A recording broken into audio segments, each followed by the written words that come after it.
Good morning, friends. How are you? I am Ritesh Kumar Singh. I am welcoming you in a new era, and we are going to discuss about the French Revolution.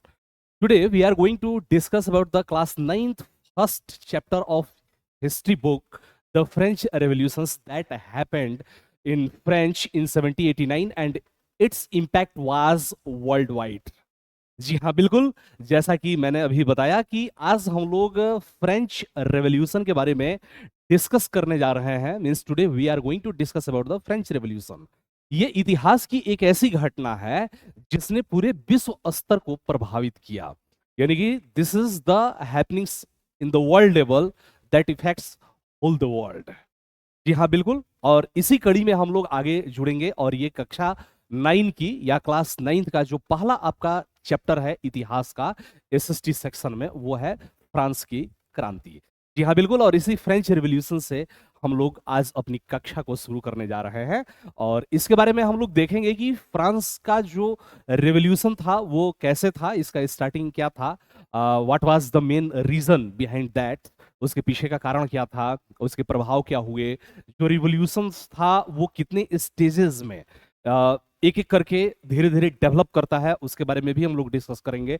और फिर last में हम देखेंगे कि इसका प्रभाव महिलाओं के ऊपर क्या पड़ा, यानी कि महिला जो वर्ग था, वुमेन जो सोसाइटी का जो वुमेन क्लास था, उसके ऊपर इसका क्या इफेक्ट था। साथ ही साथ we will also discuss about the slavery during the French revolution.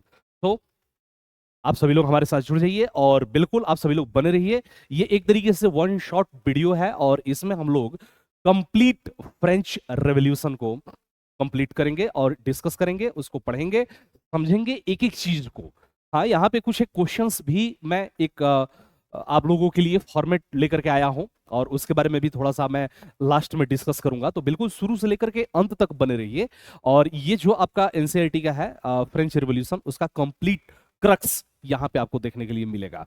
तो बिल्कुल आप लोग बने रहिए। क्लास के अंत में जरूर आप सभी लोग कमेंट करके बताइएगा कि क्लास कैसी रही, क्या सबको समझ में आया। अगर किसी को भी कोई समस्या है, किसी को भी कोई दिक्कत है, if anyone feel difficulties at any point, convey the message.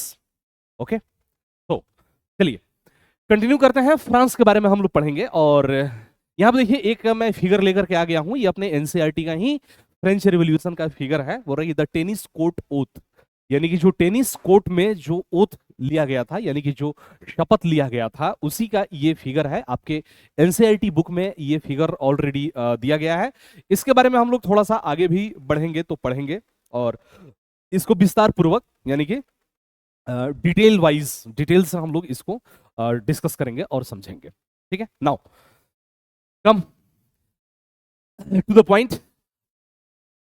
अब अगर हम आगे बढ़ते हैं और आगे चल करके देखेंगे कि इसमें क्या क्या चीजें हैं, किस तरीके से चीजें हैं और क्या क्या हमें समझना है, और जो अपना एनसीईआरटी का क्रक्स जैसा कि मैंने कहा, उसको समझने के लिए मैं पहले आप लोगों के लिए कुछ चीजें यहां पे लेकर के आया हूं और उसको हम लोग कहेंगे ग्लोसरी, जो कि किताब के अंत में भी आपको दिया हुआ है, बीच बीच में भी कहीं कहीं दिया गया है, यानी कि it is mention separately as a new words और glossary. So, first of all, we will discuss about the glossary and the new words that is important for us. While studying this chapter, these words will be repeated many times. So, you should be known about these words. So, now, first of all, we are going to discuss these words that is very important for this topic. Now, glossary. In the glossary sections, livre. The first word is livre. We are going to discuss about the livre. What was the livre? You have already studied about that thing. If we deal about livre, a unit of currency in France. It was a unit of currency in France. This continued in 1794. यानी कि जब हम बात करेंगे इस लिवरे नामक जो शब्द हमारे सामने आया हुआ है, द वर्ड लिवरे, ये फ्रांस में एक करेंसी थी, एक मुद्रा थी, जिसको 1794 में जाकर के डिसकंटिन्यू कर दिया गया। The Indian currency is rupee, same as before the 1794 the currency of the France was livre. The next terminology is clergy. Clergy, it is very important, group of persons invested with special functions in the church. Means the person who operate the functions of the church and they were invested with special powers is known as clergy. दूसरे शब्द में अगर आप हिंदी में समझना चाहें, एक line में पादरी समझ लीजिए, यानी कि चर्च का वो प्रमुख व्यक्ति जो सारे फंक्शन को संपादित करता है उसको हम क्लर्जी कहते हैं या पादरी कहते हैं, या जिसको हम फादर के नाम से भी वर्तमान समय में जानते हैं, यानी कि group of person invested with special functions in the church. While as if we deal about the tithe, this is the very important word in the history. Not even in the NCERT exam, but it is also the favorite word for the competitive exam. Many competitive exam, this word tithe had been asked many times. If we talk about the tithe, a tax levied by the church comprising 1/10 of the agricultural product. यानी कि tithe is a religious tax.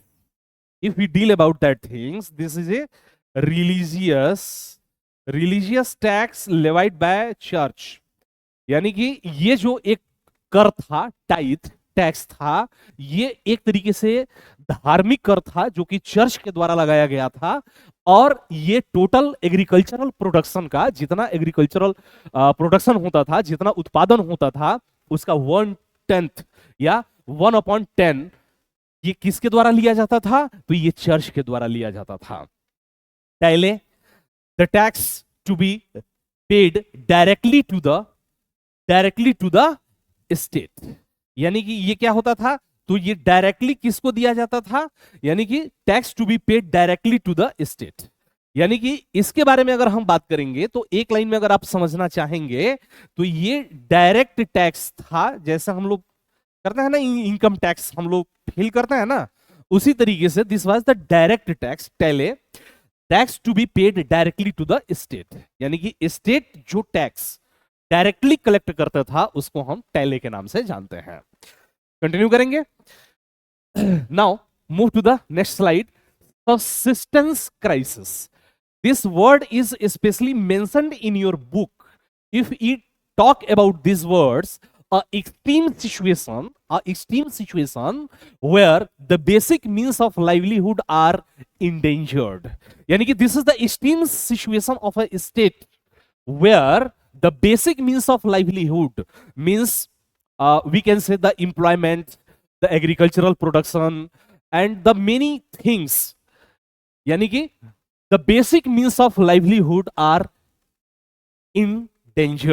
यानी कि ये बिल्कुल अब खतरे में है. यानी कि आपका जो भी जीविका का साधन है, चाहे आप एम्प्लॉयमेंट में हो, रोजगार में हो, प्रोडक्शन में हो, एग्रीकल्चरल प्रोडक्शन में हो, या जो भी आप काम कर रहे हैं, whatever the work you are doing, the all works, यानी कि the means of the livelihood are endangered. This is the critical situation, and this critical situation is known as the subsistence crisis. Now, anonymous, one whose name remains unknown. यानी कि the persons, the things that is unknown is known as anonymous. Statue या PL Shatiox, यानी कि castle or stately residence belonging to the king or a nobleman. यानी कि castle और stately residence यानी कि ये एक तरीके से राजभवन था बड़ा सा, ठीक है. यानी कि कैसल और stately residence belonging to a king और नोबेल, यानी कि जो राजा से और जो नोबेल क्लास जो था, या जो सोसाइटी का नोबेल क्लास था, उससे जो संबंधित था, उसी को हम कहते हैं chateau. Manor a word, it means an state consisting of the lord lands and his powers, ठीक है, एंड हिज पावर्स. ये क्या है? तो मैनर के बारे में बात करेंगे तो एन स्टेट, ऐसी स्थिति consisting of the lord lands and his powers. यानी कि मैन्योर, यानी कि this was the system and it was prevailed in the European countries. While as the same situation, there is some changes, is known as feudalism in India, and the same conditions that was prevailed in Europe is known as the manure system. यानी कि it is the land relations of the manures. Yani ki manure was the head of, and he had a lot of the properties, and the peoples were employing especially farmer and slaves in their field, and the manure has their own power, especially we talk about the military power and the taxation powers, and they helped the kings in wars and many things. So manure an estate consisting of the Lord's lands and his power. Now, convent, we have already uh, listened to said someone that my child is studying in convent school. The convent word means building belonging to a community devoted to a religious life.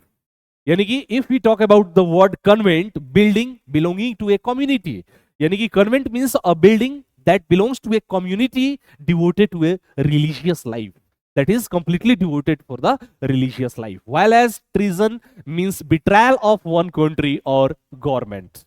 If a person is betraying his country is known as treason, while as Negroes, we have already seen many places Negroes, a term used for the indigenous people of Africa south of the Sahara. यानी कि जो सहारा के south में जो हमें क्षेत्र दिखाई देता है, वहां के जो इंडिजिनियस पीपल थे उनको हम निग्रो के नाम से जानते हैं. ठीक है, it is a derogatory term not in commonly used any longer. यानी कि ये एक तरीके से डेरोगेटरी वर्ड है जिसका अब उपयोग नहीं किया जाता है. While as if we talk about the emancipation means the act of freeing. यानी कि this word is especially related to the slavery when during the revolution of the French the slavery became abolished and the slave became emancipated, means free. Now Waterloo, this is a place or a location in Belgium and the site of Napoleon Bonaparte final defeat in 1815. And we talk about the liberty, the state of being free within society from oppressive restrictions imposed by authority on one's behavior or political vibes. Liberty means the state of being free, यानी कि आजाद हो जाना within society from oppressive restrictions, यानी कि जो oppressive restrictions है उसे आजाद हो जाना, imposed by authority one, ठीक है, on one behavior or political views. यानी कि किसी के व्यवहार के ऊपर या उसकी किसी राजनीतिक सोच के ऊपर जो एक ऑपरेसिव जो पाबंदी लगाई जाती है उसी से फ्री हो जाना लिबर्टी कहा जाता है. जी हाँ, बिल्कुल. तो this is the glossary and this is the word that is important for our chapter. Democratic rights means the freedoms and the entitlements that people can expect in a democracy, such as the right to vote, the right to free speech, and the right to a fair trial. Means we are discussing here about the freedom of the entitlements and people can expect in a democracy. Yani ki democratic rights, if we are talking about the democratic rights, it is the some rights that will be the provided by the state in a democratic country, and the people can expect these rights in any democratic country, like such as the right to vote. This is the democratic right.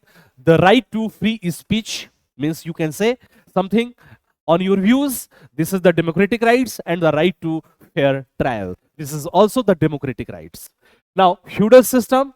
If we talk about the feudal system, a social system that existed in Europe during the Middle Ages, in which people worked then fought for nobles who gave them protections and land in return. Yani ki we have already discussed about the feudalism in India, and this is also prevailed in the European countries, and in European countries the same system is known as the manure system. Now we will move towards the completely French revolutions.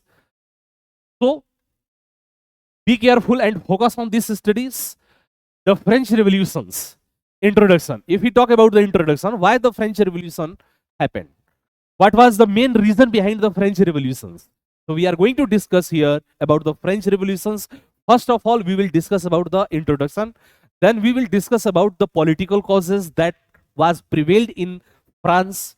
Then the economic causes that paved the happenings of the French revolutions, यानी कि political causes, economic causes, and the social causes means the society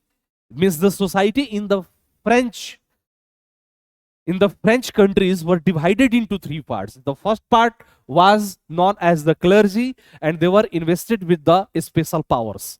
They collected taxes from the third estates. While in the second stage, the nobility were present. Yeah, the second estate were consist of the nobility, and they have also the special privileges by birth.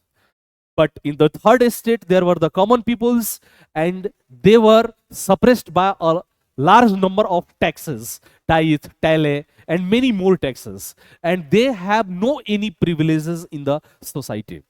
So we will discuss each and everything. And in this French revolutions, there is one more important reason that is very important, is the views of the philosophers and the thinkers. कहने का मतलब यह है कि जब हम France की क्रांति की बात करते हैं तो उसके पीछे के कई सारे कारण हैं, राजनीतिक कारण, सामाजिक कारण, आर्थिक कारण, और साथ ही साथ जब हम बात करेंगे वहां पे जो फिलोसोफर थे, जो दार्शनिक थे, उनके भी अपने कुछ विचार थे, उनके भी अपने कुछ पॉइंट्स थे, जिसके वजह से फ्रांस में क्रांति होती है। तो इसी के बारे में हम लोग डिस्कस करेंगे। We are going to discuss about this things. The French Revolution introduction. The French Revolution was a turning point in modern European history. ठीक है, turning point, this is the turning point, यानी कि इसने पूरे दुनिया को प्रभावित किया, पूरी दुनिया को प्रभावित किया। Metternich the chancellor of Austria said, यानी कि जो मेटरनिक है, ऑस्ट्रिया का चांसलर है, वो बोलता है कि जब फ्रांस को जुकाम होता है तो पूरा यूरोप छींकता है। ठीक है, the whole Europe sneeze if the France felt cold, यानी कि जब फ्रांस को जुकाम होता है तो पूरा यूरोप छींकता है। Means any happenings that happened in France will affect whole the world. The French Revolution was a turning point in modern European history, ushering in enlightened ideas and democracy and establishing a rational and egalitarian society.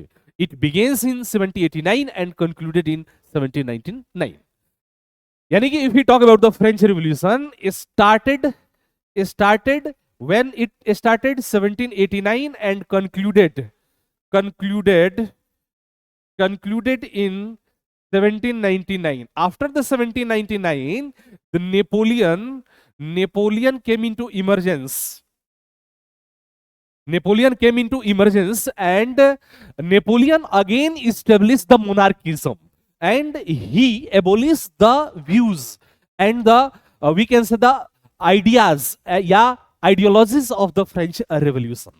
So look here, the French Revolution was a turning point in modern European history. We have already discussed about the Metternich statement, means whole the Europe will sneeze if the France felt cold, यानी कि पूरा Europe छींकता है जब France को जुकाम होता है।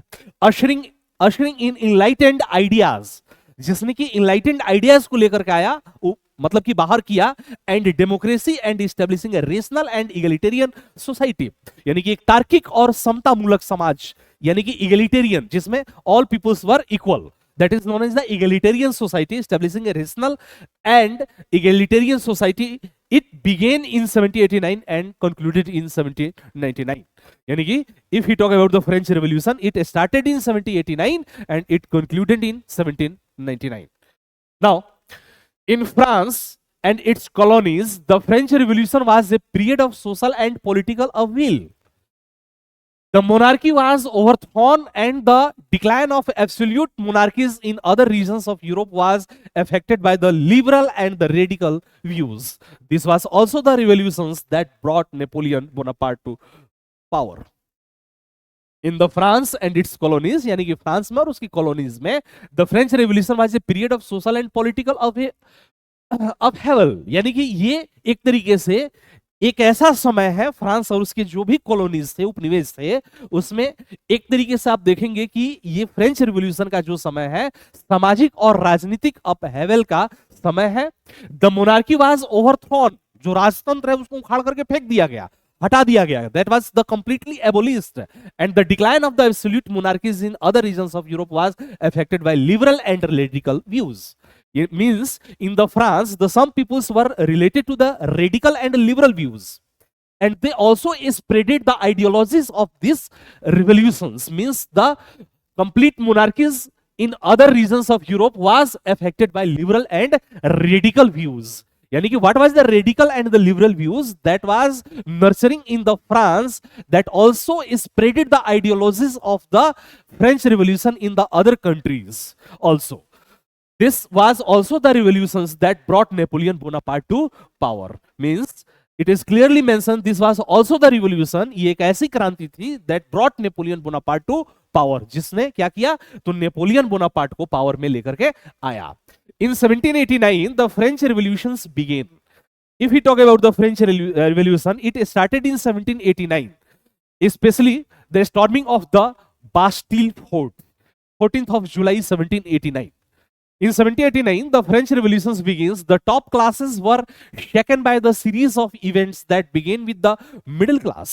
यानी कि जो टॉप क्लास था, जो सोसाइटी का अपर जो क्लास था, and we can say that is known as the first state and the second state, was shaken. ये सीरीज ऑफ इवेंट्स, इसमें एक लगातार इस फ्रांस की क्रांति के दौरान ये कई घटनाएं घटित हुई हैं, and this revolution has crossed near about the 4 stages: first stage, second stage, third stage, and the later on the 4th stage. After that the Napoleon Bonaparte came into power, and the Napoleon Bonaparte abolished the ideologies of the French revolutions, and he also established again monarchism.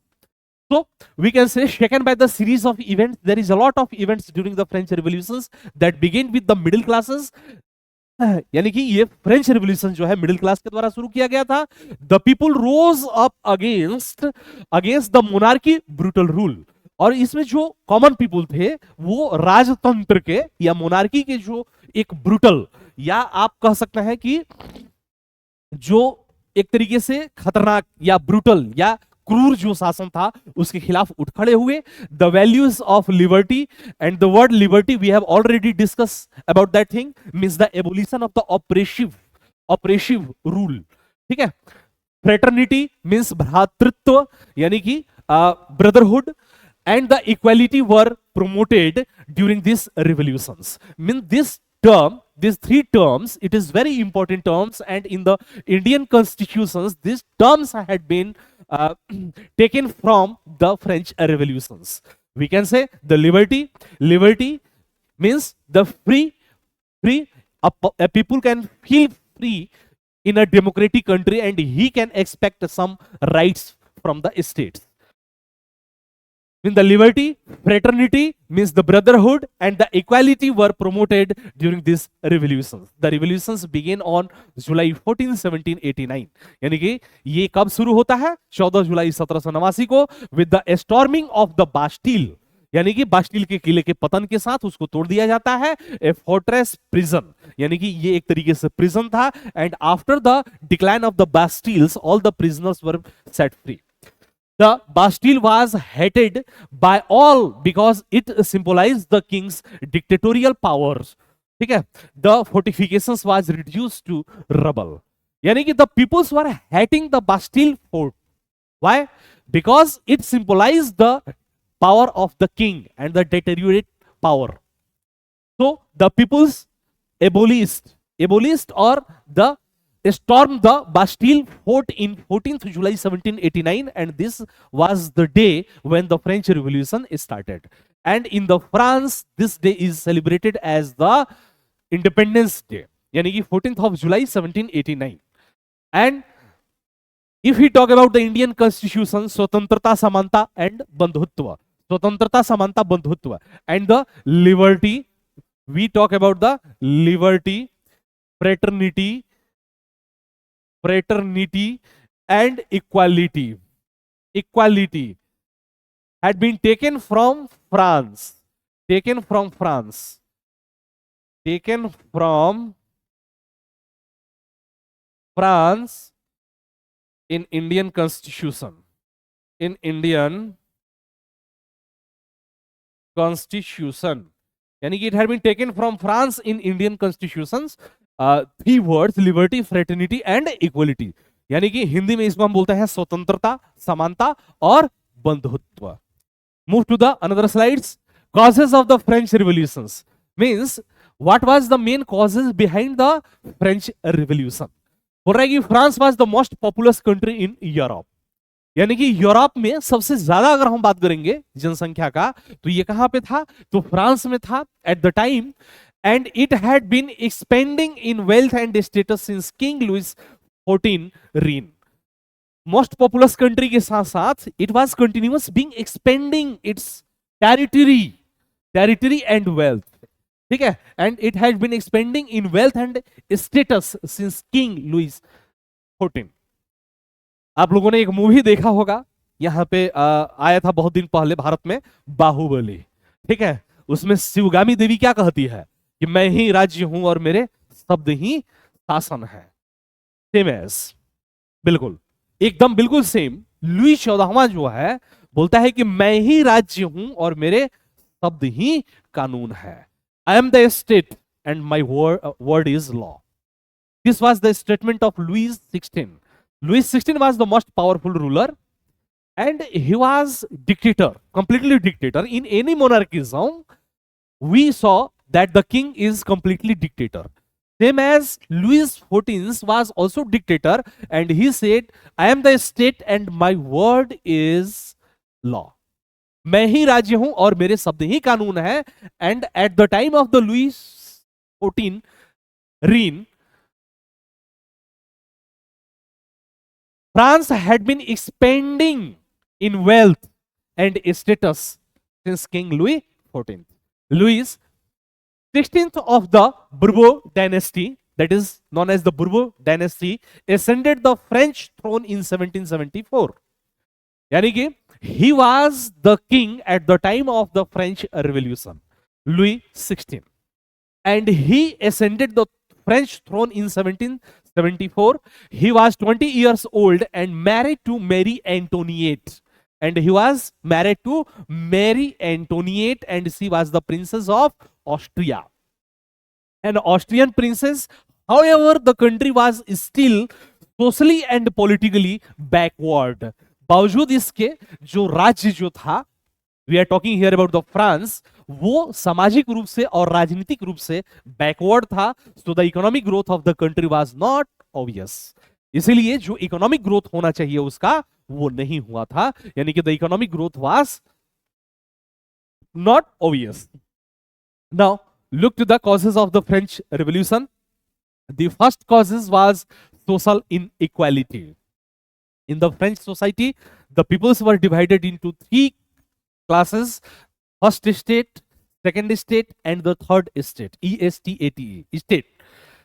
In the first state, there was the higher class, especially the clergy, and the second state consists of the nobility of the societies, and both the states enjoy much power, and they have gotten some special privileges by birth. They were not bounded to pay the taxes, while as in the third state, the common peoples, the traders, the merchants, the farmers, many more were consisted in the third state and they had to pay the taxes, the one religious taxes known as tithe, and that was collected by the church, 1/10 of the agricultural productions, while as the taille was the direct tax. So the main reason behind the French Revolution was the social inequality, and we can say the social causes. In the 18th centuries, French society was split into three states. यानी कि it was splitted into three states: the clergy, the nobility, and the third state. The clergy and the nobility, the first two states were born with special rights. यानी कि इनको जन्म से ही कुछ विशेष अधिकार मिले हुए थे. They were not required to pay taxes, means they are not going to pay the taxes, while as the third estate is made up of business people, merchants, peasants and artisans who are compelled to pay taxes to the government. The church too extracted its shares of taxes called tithe from the peasants. यानी कि जो church था वो भी क्या करता था, तो कुछ टैक्सेस लेता था. किसके साथ, तो किसान से लेता था. And that was the 1/10 of the total agricultural productions. That was the religious tax known as the tithe. Means the society was divided into 3 parts and there was no equality in this society. And the third state gain money from their business. ठीक है, because in the third states the businessmen were fell, so they have the money and they wanted to enjoy equal powers compared to the first and second state. So they mobilized the common people of the France and they led the French Revolution. So now moving towards the next point, political causes, long years of war. We are discussing here about the long year of war, especially we discuss about the 7-year war. 7-year war, 1756 to 1763 in America. America. For what? The American colonies wanted to be free from the British clutches, and the France supported Britishers in this movement, national movement, during the Louis XIV. During this war, the French came into debt. We are going to discuss here the long year of the war have depleted France's financial resources. Means the financial resources of the France was depleted. Under Louis XVI, France helped the 13 American colonies to gain their independence from the common enemies. Britain. France was in debt in the amount of around 2 billion lives. ठीक है, यानी कि कितना, तो France was in डेप्ट in the amount of around 2 billion livre, यानी कि 2 billion जो उसकी रकम थी उतना का उसके ऊपर कर्ज चढ़ चुका था. Lenders who gave credit to the state now began to charge 10% interest on loans. यानी कि जो लोग उसको कर्ज दिए थे, यानी कि फ्रांस को जो लोग कर्ज दे रहे थे, वो अब कितनी डिमांड कर रहे थे, तो 10% टैक्स, मतलब कि उसके ऊपर इंटरेस्ट का डिमांड कर रहे थे. मींस लगातार फ्रांस जो है क्या है, तो डूबता चला जा रहा था. यहां पे ध्यान से देखिएगा, जब हम इसी 7-year वॉर की बात करेंगे तो ये लुईस 16 से पहले हुआ, लेकिन लुईस 16 जो है, जो अमेरिका का जो स्वतंत्रता संग्राम है, अमेरिकन जो फ्रीडम स्ट्रगल है, उसमें इसने सपोर्ट किया था. और वो 1776 ईस्वी में, 1776 में the freedom struggle of America came into existence या started. And that time, the Louis XVI was the king of the France. So 2 billion livres. Lenders who gave credit to the state now began to change 10% interest on loans. यानी कि they started to demand 10% on loans. There is some figure. It is also in our NCERT book. From that NCERT book, we have taken this figure. The first estate, clergy. The second estate, nobility. We have already discussed these things many times. And the third estate, big businessmen, merchants, court officials, lawyers, etc. Peasants and artisans and small peasants, landless labor servants. This is the third estate, and third estate consists of these peoples. A society of the states. A society of states. Note that within the third estate, some were rich and other were poor.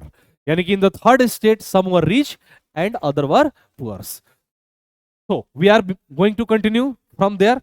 Loans. So the French government was obliged to spend the increasing percentage of its budget on interest payments alone.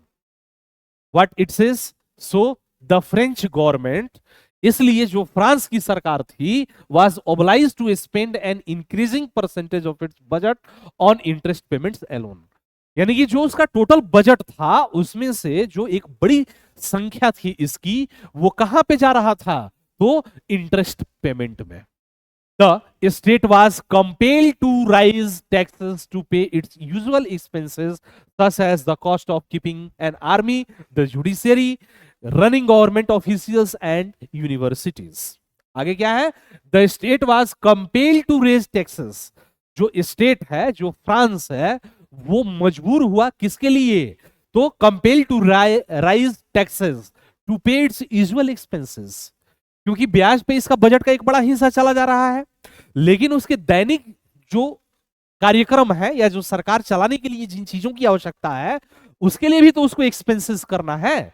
जैसे the cost of keeping an army, अब आप army रख रहे हैं तो उसका खर्चा तो लगेगा ना। ऐसा तो नहीं है कि आर्मी ऐसे ही आकर के फ्री सेवा देगी।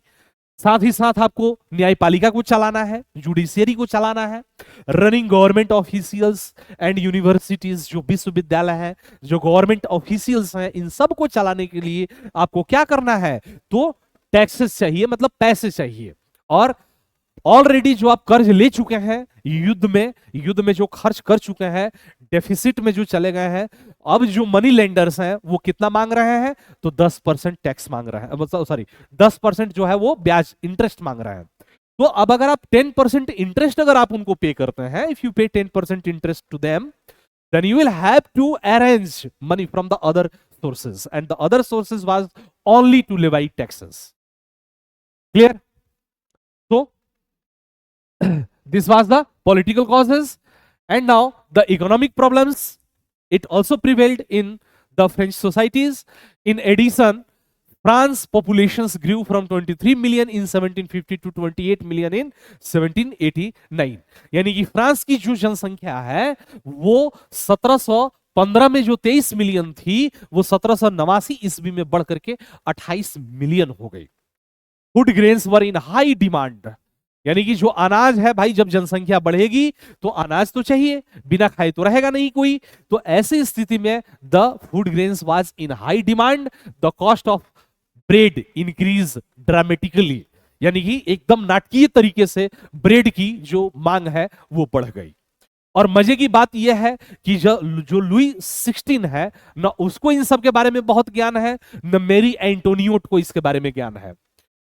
एक बार मेरी एंटोनियोट, मेरी मतलब मेरी कोई नहीं, मतलब उसकी लुई 16वें की पत्नी, एक बार ये लोग सड़क पे जा रहे थे और महिलाओं की भीड़ जो थी ब्रेड के लिए लाइन लगा करके खड़ी थी। तो जो भी उनके साथ में थे, तो इन्होंने उस सुक्ता वक्त मेरी एंटोनियट ने पूछा कि ये लाइन क्यों खड़ी है। उन्होंने बताया कि ये लोग ब्रेड मांग रहे हैं। तो मेरी एंटोनियट इतनी समझदार थी कि बोली कि अगर इन लोगों को ब्रेड नहीं मिल रहा है खाने के लिए, तो ये लोग केक क्यों नहीं खाते हैं।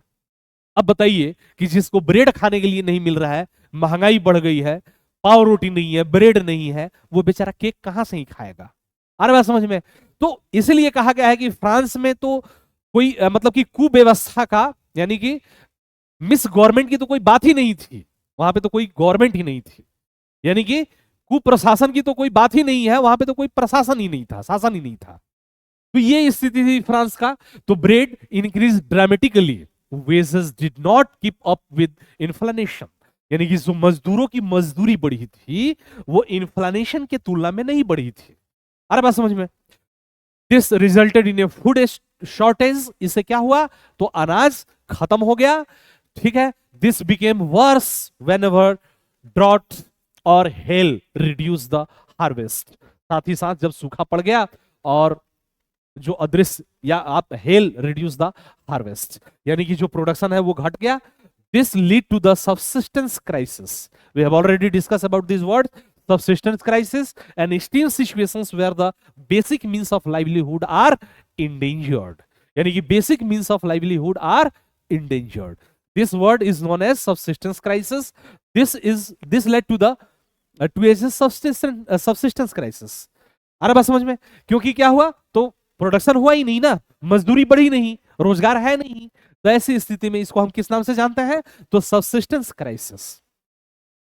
Strong middle class, now look here, strong middle class, a new middle class, we have already discussed that the middle class was involved in trade, agriculture, artisans, lawyer, businessman, and they gain money.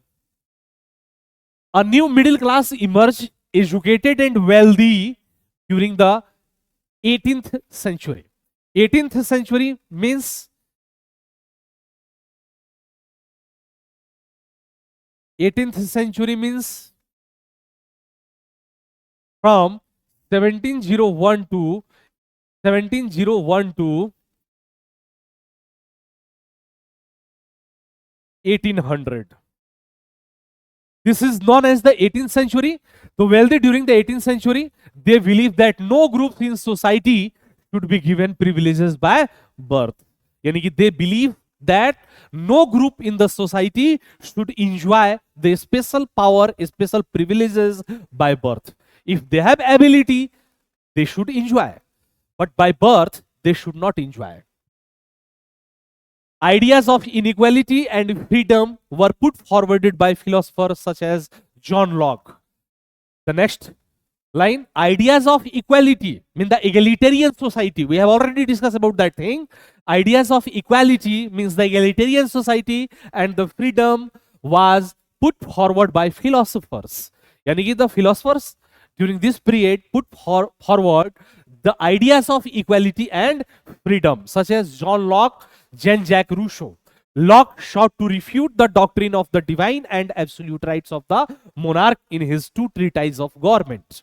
Means the Locke wrote a book that name is Two Treatises of Government.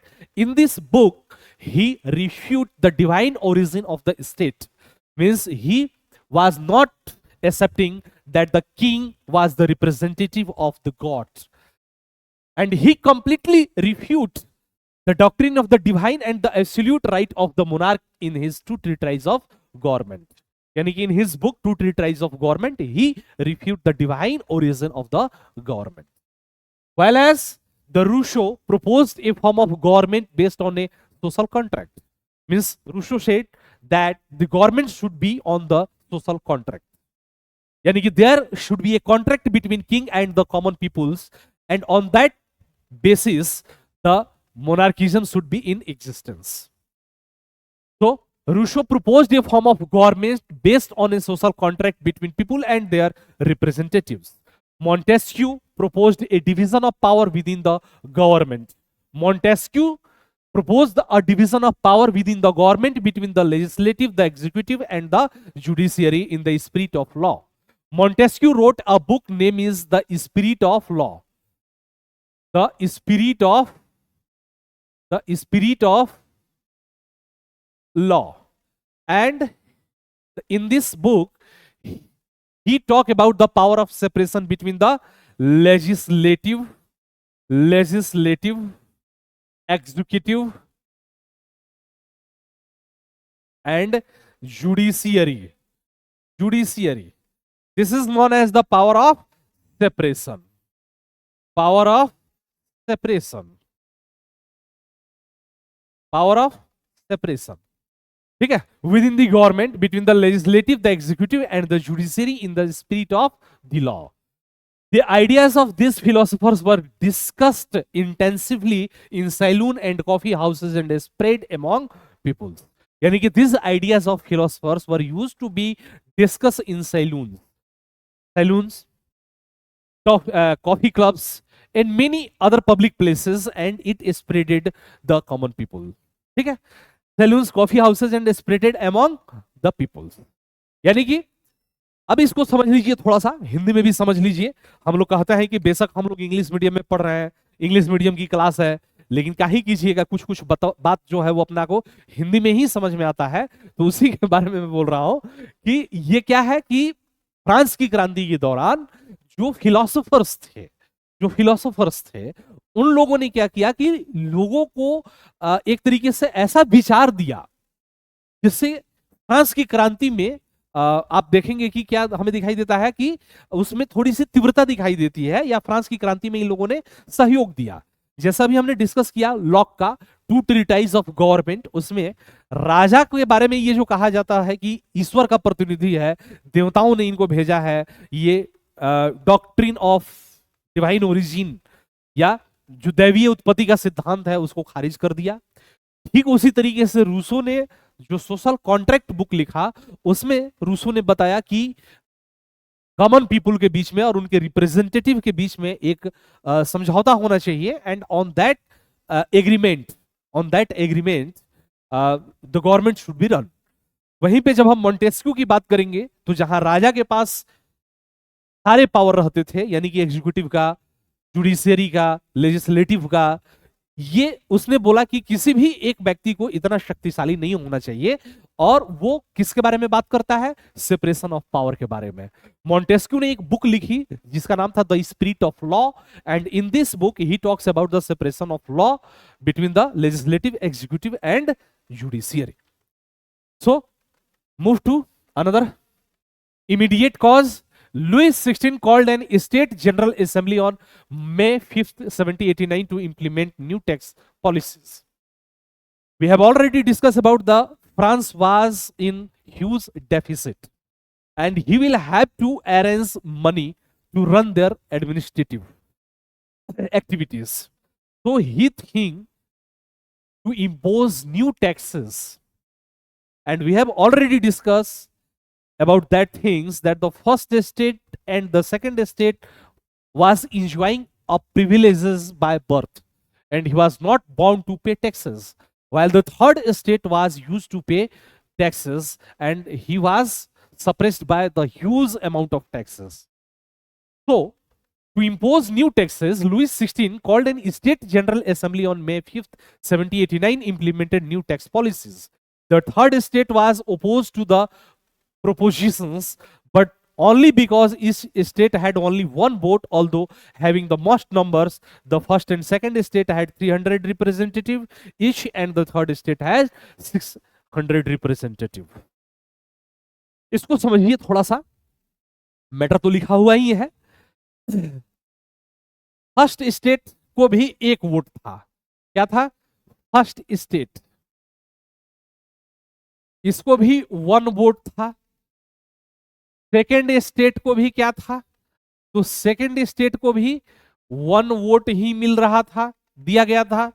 And the third state को भी क्या था? Third state को भी एक ही vote था। ठीक है। जब ये नए टैक्सेस को इंपोज करने के लिए जब बुलाया गया इस मीटिंग को, तो इसमें आमने सामने कौन बैठा? तो आमने सामने की बात करेंगे तो इसमें आमने सामने फर्स्ट स्टेट बैठा। फर्स्ट स्टेट बैठा, मान लो कि ये टेबल है। सेकंड स्टेट बैठा, सेकंड स्टेट बैठा, और इसमें 300 रिप्रेजेंटेटिव थे, इसमें भी 300 रिप्रेजेंटेटिव थे। और इनके पीछे खड़ा किया गया किसको? तो थर्ड स्टेट को। और थर्ड स्टेट में कितने रिप्रेजेंटेटिव थे? तो थर्ड स्टेट में कितने रिप्रेजेंटेटिव थे?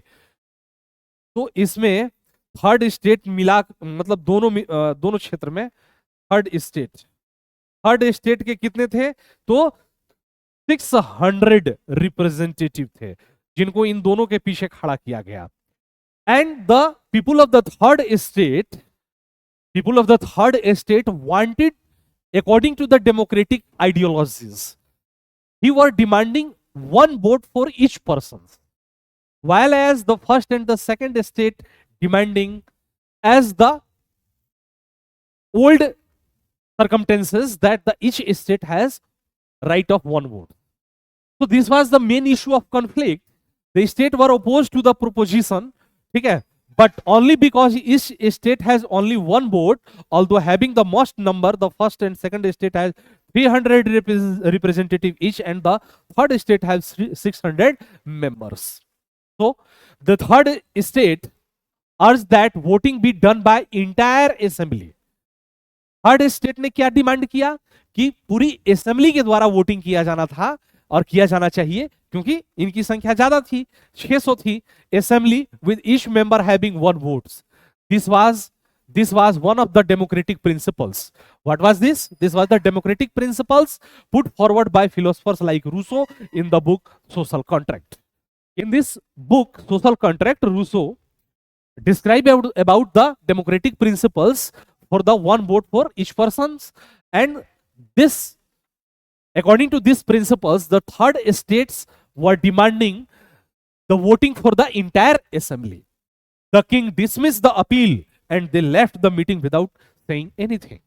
And the king dismissed the appeal and they left the assembly without saying anything. यानी कि राजा ने क्या किया कि एकदम डिसमिस कर दिया इस चीज को बिना कुछ भी कहे और वहां से चले गए। लिब्रे, इसके बारे में हम लोगों ने पहले भी देखा था, unit of currency in France, discontinued in 1794। Clergy, group of persons invested with special functions in the church. Tithe, a tax levied by the church comprising 1/10 of the agricultural produce. Taille, tax to be paid directly to the state. Now this is the activity, we can say fill in the blank boxes in figure 4 with appropriate terms from among the following. इसमें कुछ चीजें दिया गया है और इसमें से fill करके आपको क्या करना है, तो इस एक्टिविटी को पूरा करना है। और न्यू वर्ड्स में सबसिस्टेंस क्राइसिस हम लोगों ने डिस्कस कर लिया है, and extreme situations where the basic means of livelihood are endangered. Anonymous, one whose name remains, anonymous का मतलब क्या है, one whose name remains unknown. तो अब यहां पर देखिए बैड हार्वेस्ट, यानी कि अगर फसल आपकी खराब होगी तो फसल खराब होने से क्या होगा, तो स्कार्सिटी ऑफ फूड, यानी कि भोजन की कमी हो जाएगी।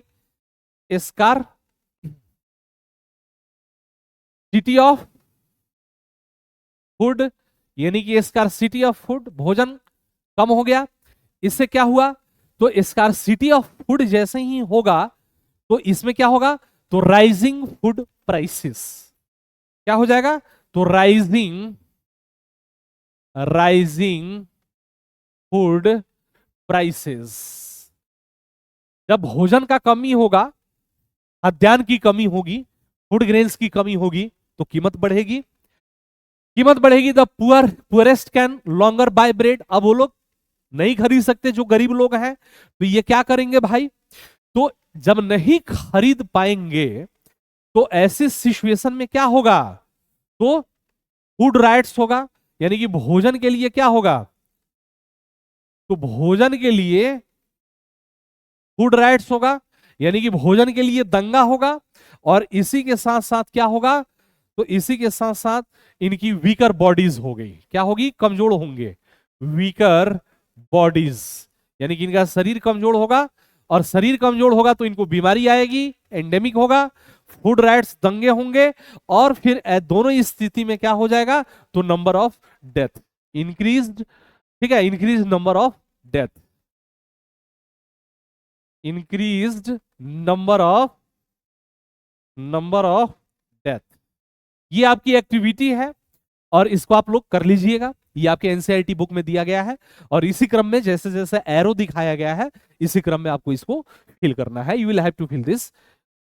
द आउटब्रेक कैसे हुआ, ये किस तरीके से ये फैला, तो बोल रहा है कि after the rejection of the proposal of the third state, जैसा कि अभी हम लोगों ने डिस्कस किया, we have already discuss about that the third state were demanding the voting rights for whole the assembly and one vote for each person. After the rejecting the proposal of the third estate by the king, members of the third estate walked out of the assembly in protest. जब राजा ने इनकी बात को खारिज कर दिया तो third state के जो लोग थे प्रोटेस्ट के लिए, विरोध के लिए वॉकआउट कर गए।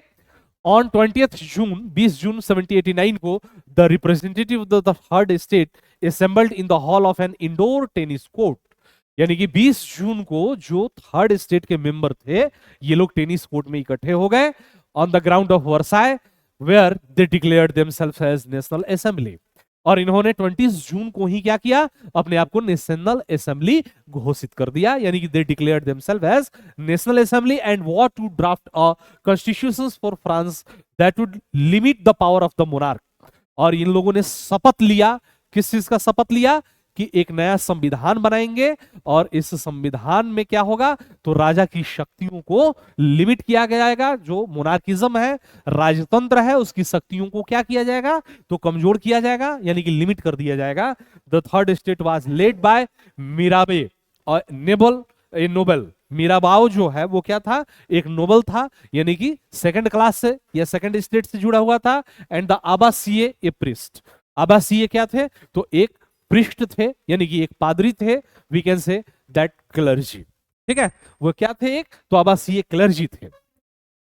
यहां पर देखिए storming of the Bastille, Bastille के किले को तोड़ दिया जाता है 14 जुलाई 1789। ठीक है, storming of the Bastille, soon after the demolition of the Bastille artist made, ठीक है, प्रिंट्स कम्युनिमेटिंग द इवेंट्स, ठीक है, यानी कि इसकी याद में ये पेंटिंग बनाया गया है। The food harvest were damaged by the harsh winter, यानी कि जो भोजन यानी कि फूड ग्रेन्स जो था वो कठोर, ठीक है, विंटर के कारण, ठंडी के कारण खत्म हो गया, समाप्त हो गया, resulting in spike in cost, जिससे क्या हुआ, कीमत बढ़ गया था। Bakers also hoarders breads supplies in order to increase profits, और जो बेकर्स थे, जो hoarders यानी कि आप कहेंगे कि गोदाम बना करके लोग रख लिए थे, वो किस लिए रख लिए थे, ताकि कीमत बढ़ जाए, ठीक है। Crowds of angry ladies poured into the shops, and after spending hours in huge lines at the bakery, the king also ordered troops to deploy into Paris at the same time. The Bastille was assaulted and destroyed on July 14th by the enraged crowd. यानी कि चारों तरफ अशांति, अव्यवस्था फैली हुई थी, ठीक है, यानी कि एनर्किज्म था, एनर्किज्म था। इतनी महंगाई थी कि लंबी लंबी लाइन लगने के बाद भी महिलाओं को ना कोई ब्रेड मिल पा रहा था, ना कोई खाने पीने की वस्तुएं मिल पा रही थी। Pod in the shops after spending hours in huge lines at the bakery, नहीं मिल पा रहा था। होर्डर्स जो थे, बेकरर्स जो थे, इन लोगों ने क्या किया था कि सारी वस्तुओं को जमाखोरी कर लिया था, यानी कि इकट्ठा कर लिया था। The king also order troops to deploy into Paris, इसी समय राजा ने क्या कर दिया कि सेना को पेरिस में घुसने का आदेश दे दिया और बोला कि पेरिस में इनको आप जाइए और कंट्रोल करिए। The Bastille was assaulted and destroyed on July 14th by an enraged crowd, और ये जो बास्टिल का किला है वो इनरेज्ड क्राउड के द्वारा इसको क्या कर दिया गया, तो डिमोलिश कर दिया गया और तोड़ दिया गया, ठीक है। कंटिन्यू करेंगे, ये आप देख सकते हैं figure, the tennis court oath, ठीक है, preparatory sketch for a large painting by Jacques Louis David. The painting was intended to a use in the national assembly, to hung in a national assembly, यानी कि इसको बनाया गया था national assembly में टांगने के लिए। ये आप देख सकते हैं टेनिस कोर्ट का शपथ है, ठीक है, जो कि 20 जून को लिया गया था। किसके लिए, तो संविधान को बनाने के लिए और राजा का जो शक्ति है उसको कंट्रोल करने के लिए। Due to the strong uprising of the third estate, the king had to recognize the National Assembly and the constitutions made by it was ratified. यानी कि जब ये आंदोलन बढ़ गया, जब ये साफ साफ लिखा हुआ है कि due to the strong uprisings, यानी कि कठोर यानी कि मजबूत अपराइजिंग्स के कारण, विद्रोह के कारण, द थर्ड स्टेट, जो थर्ड स्टेट का जो ये मतलब कि मजबूत विद्रोह जो था, इसके कारण the king had to recognise the national assembly, national assembly को मान्यता देनी पड़ी, will have to accept the existence of the national assembly and the constitutions made by it was ratified, और इसके द्वारा जो संविधान बनाया गया था उसको राजा ने क्या कर दिया, मान्यता दे दिया।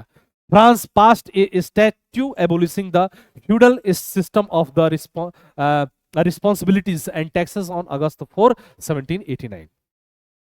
इस लाइन को समझिए, फ्रांस पास्ड ए स्टैट्यूट, यानी कि एक कानून पास किया गया, एबोलिशिंग द फ्यूडल सिस्टम, जिसमें सामंतवादी व्यवस्था, मैन्योर सिस्टम को समाप्त किया गया, of responsibilities and taxes on August 4, 1789, ठीक है, system of the responsibilities and taxes, और ये जो टैक्स वगैरह जो था और जो मानवाधिकार की जो आप मतलब कि जो टैक्सेस वगैरह की जो रिस्पॉन्सिबिलिटी है, इसको समाप्त कर दिया गया। मानवाधिकार या ह्यूमन राइट्स की घोषणा आगे होती है बाद में चल करके। The clergy members were also forced to relinquish their privileges, ठीक है, जो क्लर्जी थे या जो अपर क्लास के जो लोग थे, उनको भी इस बात के लिए दबाव दिया गया कि वो लोग क्या करेंगे, रिलिंक्विश देयर प्रिविलेजेस, यानी कि वो अपने विशेष अधिकारों को छोड़ दें।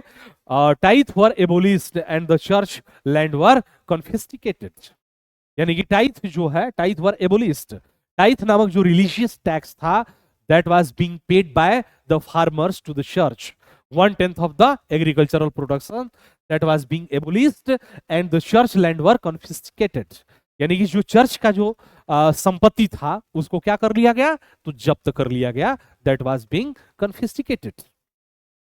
Now France becomes a constitutional monarchy, यानी कि इसके बाद जो है फ्रांस क्या है, तो एक संवैधानिक राजतंत्र, ठीक है, यानी कि कॉन्स्टिट्यूशनल मोनार्की, राजा अभी भी रहा है लेकिन वो वैधानिक हो गया, संविधान के अधीन हो गया, और वो संवैधानिक जो कंडीशंस है उसके अधीन आ जाता है। और ये first stage of the revolution था, यानी कि this was the first stage of revolution. यानी कि the national assembly completed the draft of the constitution in 1791, यानी कि 1791 ईस्वी में नेशनल असेंबली ने कॉन्स्टिट्यूशन का ड्राफ्ट जो है पूरा कर लिया। Its main objective was to limit the power of the monarch, इसका जो मुख्य उद्देश्य था वो क्या था, to limit the power of monarch.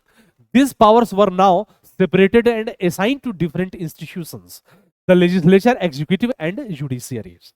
ये जो पावर था, अभी हमने बोला जो मॉन्टेस्क्यू का जो पुस्तक थी, बुक जो था द स्पिरिट ऑफ लॉ, उसमें जो पावर ऑफ सेपरेशन की बात की गई थी, on that principle these powers were now separated and assigned to different institutions, the legislature, the executives and the judiciary. This made France a constitutional monarchy. The constitutions of 1791 gave the power of making law in hands of the National Assembly. This made France constitutional monarchy. ये सारी घटना जो है France को एक संवैधानिक राजतंत्र बना देती है। The constitution of 1791 gave the power of making law in hand of the National Assembly. यानी कि 1791 ईस्वी का जो संविधान बना था, इसने पावर किसको दे दिया कानून बनाने का, तो नेशनल असेंबली को, which was indirectly elected by a group of electors which were chosen by active citizens. जो कि इनडायरेक्टली चूज किया जाता था किसके द्वारा, तो indirectly elected by A group of electors, एक ग्रुप ऑफ इलेक्टर्स था उनके द्वारा, मतलब कि अप्रत्यक्ष रूप से चुना जाता था, which were chosen by active citizens, जो कि एक्टिव सिटीजन्स के द्वारा चुने जाते थे। Now we discuss about the active citizen. Who are the active citizen, the people, specially for men not women, the women rights was not given here, ठीक है, the voting right of the women was not given here. The people who are above 25 or 25 plus and they pay taxes equal to the 3 days wages, यानी कि 3 दिन की मजदूरी के बराबर जो लोग मजदूरी के बराबर जो टैक्स पे करते थे उनको एक्टिव सिटीजन के तौर पे माना गया। Now look here, the political system under the constitution of 1791, 1791 ईस्वी का जो आप देख पा रहे हैं यहाँ पे, 1791 ईस्वी का जो संविधान बना था उसी के हिसाब से कैसे था। तो यहाँ पे देखिए, सबसे पहले यहाँ से देखिए एक्टिव सिटीजन कौन थे, तो active citizens entitle to vote about 4 million of a population of 28 million, यानी कि 28 मिलियन में से सिर्फ और सिर्फ 4 मिलियन लोगों को एक्टिव सिटीजन माना गया। कौन थे एक्टिव सिटीजन्स, पे taxes equal to the wages of 3 days, ठीक है, यानी कि 3 दिन की मजदूरी के बराबर जो लोग टैक्स पे करते थे उनको एक्टिव सिटीजन कहा गया। Passive citizens, no voting rights about 3 million man, और women, children and youth below 25, यानी कि 25 के नीचे जो भी लोग थे वो सब तो पैसिव सिटीजन थे, और पैसिव सिटीजन वो लोग भी थे, no voting rights about 3 million people, लगभग 3 मिलियन लोगों को नहीं मिला, ये लोग चुनते थे। और प्रत्येक 50,000 आदमी पे इलेक्टोरल्स को चुनते थे जो लोग वोट करते थे, और नेशनल असेंबली बनता था। और ये नेशनल असेंबली कितने लोगों का था, तो 745 मेंबर्स का नेशनल असेंबली था।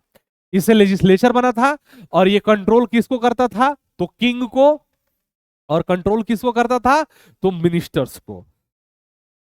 यही एक्टिव सिटीजन किसको चूज करते थे, तो जज को भी चूज करते थे, यानी कि यहाँ पे जुडिशियरी जो है वो वोट के द्वारा चुन करके बनती थी, ठीक है। जुडिशियल सिस्टम जो था वो किसके द्वारा, तो वोट के द्वारा चुन करके बनता था। Now only main above the age of 25, यानी कि only men the age of 25 who paid taxes equal to at least 3 days of the laborer incomes are considered active citizens. We have already discussed these things. The remaining men and women were labeled as passive citizens, meaning they were not allowed to vote. The constitutions began with a declaration of the rights of men and citizen. और संविधान कैसे शुरू होता है? The constitution begin. Constitution कैसे शुरू होता है? जैसे भारत का संविधान कैसे शुरू होता है? We the people of India. ठीक उसी तरीके से जब हम बात करेंगे फ्रांस के संविधान का, तो ये कैसे शुरू होता है? The constitution began with the declaration of the rights of man and citizen. और ये declaration of man and citizen क्या था? तो rights which were provided in the constitution were the right to life, यानी कि जीवन का अधिकार जो कि फ्रांस के संविधान में वर्णित था, फ्रीडम ऑफ स्पीच, बोलने का अधिकार, फ्रीडम ऑफ ओपिनियन, अपना विचार रखने का, इक्वालिटी बिफोर लॉ, कानून के समक्ष समानता का अधिकार, and this were established as natural and inalienable, ठीक है, इनएलिनिएबल राइट्स। और इसको कैसे दर्शाया गया? तो इसको प्राकृतिक अधिकार और इसको कभी समाप्त न किए जाने वाले इनएलिनिएबल राइट्स, कभी न समाप्त किए जाने वाले अधिकार के तौर पर दिखाया गया। That is they belong to each human beings by birth and could not be taken away. ये जन्म से ही प्रत्येक मनुष्य को मिलना है और इसको कभी भी या किसी भी सूरत में अलग नहीं किया जा सकता है। इसी के साथ the constitution also made sure that it was the duty of the state to protect its citizens natural rights, यानी कि the French constitution deals about the duty of the states that the state should have to protect right of the every citizen.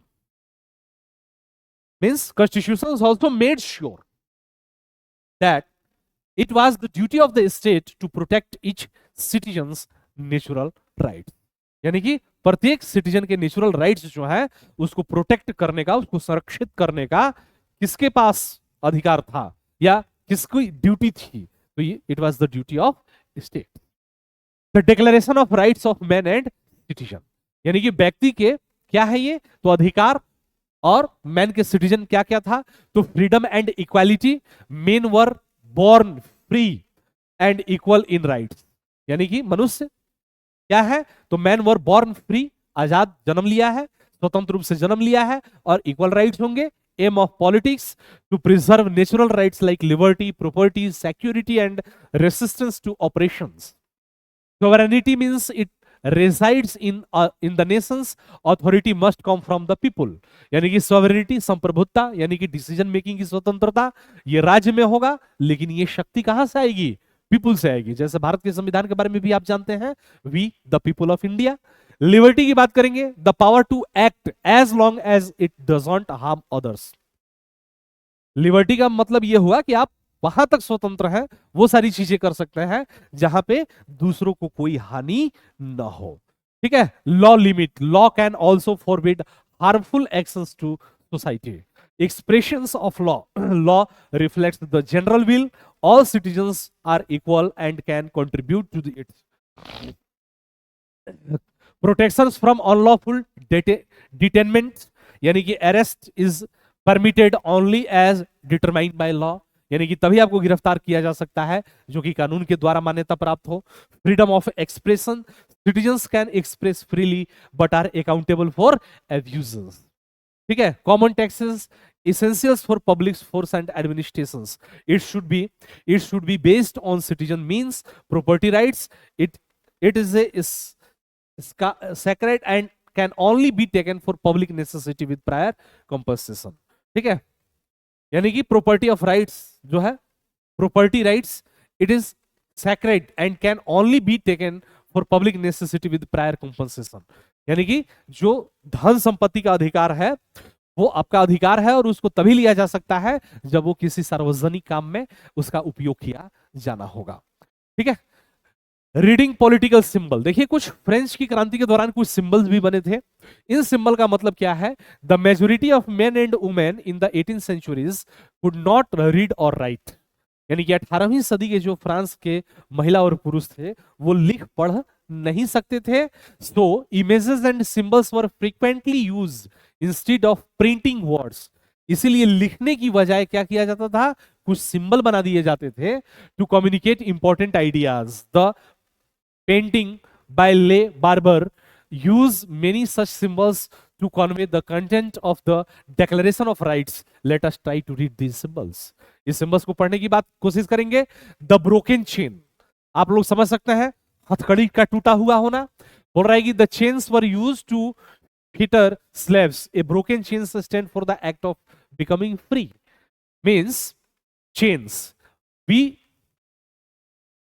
bound someone with chains. Means he is our slave. And if the chain is broken, mean it is the ideologies to act of becoming free.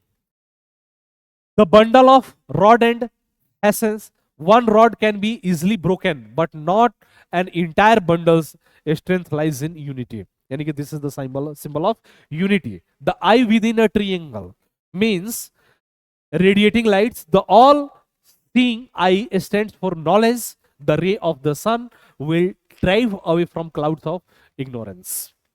इसी तरीके से same as scepter, symbol of royal power. This is the symbol of royal power. A snake biting its tail to form a ring. यानी कि सांप अपनी ही पूंछ को अपने मुंह में दबाए हुए है और एक रिंग बन रहा है. सिंबल ऑफ इटर्निटी, हमेशा अनंत तक चलने वाला. और रिंग हैज निदर बिगनिंग और नॉर एंड, यानी कि एक रिंग में ना तो शुरुआत होता है ना अंत होता है. Red Phrygian cap, the cap on by slave upon became free. यानी कि जब स्लेव फ्री हो जाता था तब ये कैप पहनता था. यानी कि blue white read the national colours of France. ये क्या है? नेशनल कलर ऑफ फ्रांस है. उसी तरीके से द विंग वुमेन, यानी कि पर्सोनिफिकेशंस ऑफ द लॉ, यानी कि कानून का व्यक्तिकरण है. The law tablet, the law is same for all and all are equal before it. यानी कि सभी लोग क्या है? तो कानून के समक्ष समान है. रीजन भी मैं समझा चुका हूं. बिट्रायल ऑफ वन कंट्री और गवर्नमेंट. न्यू वर्ड्स में convent, buildings belongings to a community devoted to a religious life. Now continue. Note करके यहां पे देखिए. The revolutionary journalist Jean Paul Marat in his newspaper L Ami de people, यानी कि the friend of the people, commented on a constitution drafted by the National Assembly. The task of representing the people has been given to the rich. The lot of the poor and of the oppressed will never be improved by the peaceful means alone. Here we have absolute proof of how wealth influences the law. Yet laws will last only as long as the people agree to obey them, and when they have managed to cast off the yoke of the aristocrats, they will do the same to the other owners of the wealth. यानी कि people friends एक आप कह सकते हैं कि उनकी newspaper थी. इसमें इन्होंने वर्णन किया है और जो नेशनल असेंबली के द्वारा जो संविधान बनाया गया उसके बारे में कहा है कि जो the task of the representing the people has been given to the rich.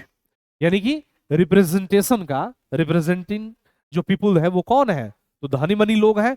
The lot of poor and oppressed will never be improved by peaceful means alone. नहीं कर सकते ये लोग. यानी कि इनके पास, इसमें आप देखेंगे कि धन संपत्ति की जो घोषणा हुई थी या जो वेल्थ, राइट ऑफ वेल्थ की घोषणा हुई थी, ये क्या कर रहा है? तो अपर क्लास की जो एम्बिशन है, जो महत्वाकांक्षा है, उसको दिखा रहा है. ठीक है, इसको एक बार पढ़ लेना है. यहां पर देखिए वही Marat addressing the people. This is the painting by Louis Leopold Boilly. ठीक है, आगे बढ़ते हैं. France abolished monarchy and becomes a republic. यानी कि फ्रांस ने क्या किया? मोनार्किज्म को, जो राजतंत्र था, जो कॉन्स्टिट्यूशनल मोनार्किज्म था, संवैधानिक राजतंत्र था, उसको एबोलिश कर दिया और फिर किस में चला गया? रिपब्लिक हो गया. And this is the second stage of the revolution. And we are going to discuss about the second stage of revolution. Although Louis XVI has signed the constitutions, he secretly, यानी कि चुपचाप, negotiated with King Frederick William III of Prussia. यानी कि जो प्रसा का जो राजा था, ठीक है, कौन था? तो ये फ्रेडरिक विलियम था. उसके साथ क्या कर रहा था? He secretly negotiated, समझौता कर रहा था. The rulers of other neighboring countries were also concerned about the events in France and formed plans to send troops to put an end to the revolution. अभी हमने क्या कहा था? मेटरनी के स्टेटमेंट के बारे में हमने कहा था कि फ्रांस को जुकाम होता है तो पूरा यूरोप छींकता है. यानी कि फ्रांस में अगर प्रभाव पड़ेगा तो पूरा यूरोप को लपेटेगा अपने लपेटे में. ठीक है, तो ऐसी स्थिति में हमने क्या कहा कि जो लुई 16 है उसने कॉन्स्टिट्यूशन पे साइन तो कर दिया था, लेकिन सेक्रेटली प्रसा के राजा से ये समझौता भी कर रहा था। इसी के साथ जो फ्रांस के अगल बगल के जो नेबरिंग जो कंट्रीज थे वो भी इस रिवॉल्यूशन से भयभीत थे, और वहां के जो राजा थे उनको भी इस बात का डर था कि हमारा राजतंत्र भी क्या हो जाएगा, समाप्त हो जाएगा, यानी कि और monarchism will also came into end. तो ऐसी स्थिति में इन सब ने क्या किया कि मिल करके were also concerned about the events in France and formed plan to send troops to put an end to the revolution. और क्रांति को दबाने के लिए ये लोगों ने क्या किया, तो सेनाओं को भेज दिया। ठीक है, इसी के साथ आगे बढ़ते हैं। Meanwhile the national assembly voted in April 1792 to declared war on Prussia and Austria. यानी कि इसी समय में नेशनल असेंबली ने अप्रैल में 1792 में वोट किया, किसके लिए, प्रसा और ऑस्ट्रिया के साथ युद्ध के लिए, preventing this from happening. Thousand of volunteers from the provinces volunteer to join the army. People throughout Europe saw the battle as the people fight against kings and aristocracies। ठीक है, यानी कि थाउजेंड ऑफ वॉलंटियर्स, यानी कि हजारों जो volunteers थे from the provinces volunteer to join the army, मैंने शैक्षिक रूप से आर्मी को ज्वाइन किया। पीपल थ्रू आउट यूरोप, पूरे देश मतलब कि यूरोप के लोग saw this battle as a people fight against kings and aristocrats, यानी कि पूरे मतलब कि यूरोप के लोगों ने इसको देखा कि ये सामान्य लोगों और राजतंत्र के बीच में ये क्या हो रहा है, तो युद्ध हो रहा था। The revolutionary wars brought losses and economic difficulties to the people. क्या है, the revolutionary wars brought losses, ये जो क्रांतिकारी युद्ध है इससे क्या हुआ, तो बड़े पैमाने पर हानि हुआ। ठीक है, losses and economic difficulties to the peoples, और आर्थिक कठिनाइयां लोगों के सामने आई। The constitution of 1791 gave political rights only to the richer sections of society. We have already discussed that thing, means the constitution of the 1791 gave political rights only to the richer section of society, means the richer section of the society gained the political rights. Political clubs were established by the people who wished to discuss government policies and plan their own forms of actions. वरगी political clubs, जो राजनीतिक clubs हैं, were established by the people who wished to discuss government policies, जो कि government की policies को discuss कर रहे थे, and plan their own forms of actions. The most successful of these clubs was that of the Jacobin. और इस political club में जो सबसे इंपॉर्टेंट था वो कौन सा, जैकोबिन था। Got its name from the former convent building belonging for a community devoted to the religious life of Saint Jacob in Paris.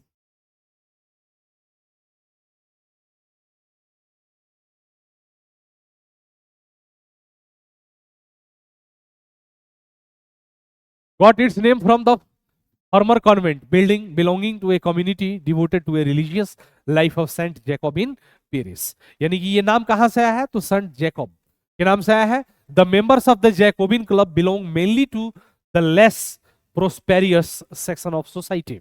यानी कि ये जैकोबिन क्लब के जो लोग थे ये कहां से जो मतलब कि बिलोंग करते थे, तो ये जो कौन थे, तो जैकोबिन जो थे ये लेस प्रोस्पेरियस कौन थे, तो less prosperous sections of society। ठीक है, their leaders were Maximilien Robespierre. इनका नेता कौन था, तो मैक्सिमिलियन रोबेस्पियर जो था इन जैकोबियन क्लब का लीडर था, and they belong to the lower class of the society. Jacobin ने started wearing long striped trousers, यानी कि ये देखिए लॉन्ग स्ट्रिप ट्राउजर्स है जो कि जैकोबिन पहनते थे, this is the long striped trousers. ठीक है, and came to known as sans culottes, या इसको 100 कुलात कहते हैं। ये 100 कुलात कपल, ये 100 कुलात पहने हुए हैं, इसी को 100 कुलात कहते हैं। ठीक है, literally meanings those without knee breaches, यानी कि ये क्या थे, तो घुटने तक नहीं पहुंचते थे, सिर्फ घुटने तक नहीं पहुंचते थे, नीचे तक पहुंचते थे। और ये अपने आप को जो एंशिएंट जो लोग थे या जो पुरातन जो व्यवस्था थी, ओल्ड जो सिस्टम था, उनसे अपने आप को सेपरेट दिखाने के लिए।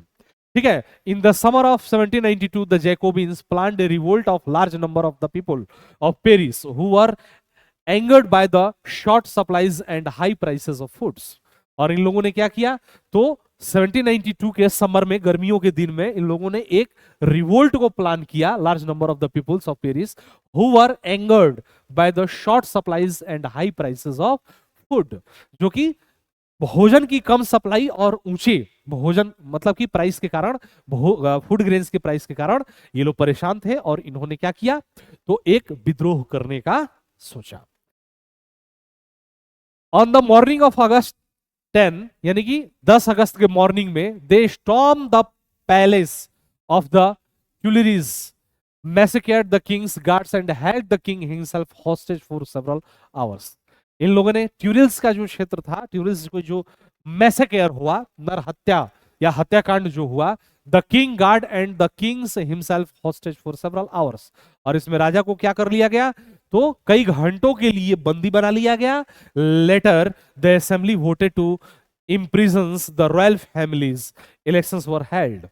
Later the assembly voted to imprison the royal family. और फिर क्या कर दिया गया जैकोबिन के द्वारा, तो राजा को इम्प्रिजन कर दिया गया, यानी कि जेल में डाल दिया गया। इलेक्शंस वर हेल्ड, और इलेक्शन को हेल्ड कर लिया गया। बोल रहा है कि from now on all men of 21 years and above, from now यानी कि from now on all men of 21 years and above regardless of wealth got the right to vote. यानी कि जितने भी पुरुष थे जैकोबिन्स के दौरान, ठीक है, जितने भी पुरुष थे जो 21 प्लस थे, 21 plus, they got the right of vote, they got the right of vote. ठीक है, इनको क्या मिला, तो वोट का अधिकार मिला। The newly elected assemblies was called the convention. जो नई चुनी हुई असेंबली जो थी वो किस नाम से जानी गई, तो वो जानी गई कन्वेंशन के नाम से जानी गई। On 21 September 1792 it abolish the monarchy and declared France a republic. और 21 को क्या हो गया, तो on 21 September 1792 abolish the monarchy and declared France republic. और फ्रांस कैसा घोषित हुआ, तो रिपब्लिक हो गया। ठीक है, Louis 16 was sentence to death. यानी कि लुइस 16 को क्या कर दिया गया, तो फांसी की सजा दे दी गई by court on the charge of treason. यानी कि देशद्रोह के आरोप में क्या कर दिया गया, तो उसको फांसी की सजा दे दी गई। ऑन 21 जनवरी 1793, 21 जनवरी 1793 को ही was executed publicly at the place de la Concorde. और इनको क्या कर दिया गया, तो राजा को, यानी कि जो लुई 16 थे उनको 21 जनवरी 1793 को एग्जीक्यूट कर दिया गया, यानी कि फांसी पे चढ़ा दिया गया। कब, publicly at the place de la Concorde, यानी कि डे ला कॉनकॉर्ड में इनको फांसी चढ़ा दिया गया। Queen Marie Antoinette met with the same fate shortly after. ठीक है, शॉर्टली आफ्टर यानी कि कुछ ही समय के बाद बिल्कुल रानी को भी सेम फेट यानी कि इसी तरह से फांसी पे चढ़ा दिया गया। ठीक है, कंटिन्यू करेंगे। The reign of terror. ठीक है, थर्ड स्टेज की बात करेंगे। Third stage reign of terror, इसमें कंप्लीटली रोबेस्पियर हमें दिखाई देता है मजबूती के साथ। The period from 1793 to 1794 is refer to as the reign of terror. यानी कि 1793 to 1794 is referred as the reign of terror. Robespierre followed a policy of severe control and punishment. Robespierre जो था उसने क्या किया, तो सिवियर कंट्रोल एंड पनिशमेंट की जो पॉलिसी है उसको फॉलो किया। All those home he Shaw the being enemies, उसको जिसने भी देखा अपने दुश्मन के तौर पे, या जिसको भी उसने आभास किया कि ये दुश्मन है, x nobles and clergy members of other political parties, even member of his own party who did not agree with his methods of the republic had been killed। यानी कि they had been killed। Robespierre ने उन सभी को मार दिया। बिल्कुल एक जबरदस्त तरीके से इसने क्या किया था, तो रीन ऑफ टेरर में policy of severe control and punishment, यानी कि कठोर नियंत्रण और दंड का नीति इसने अपनाया।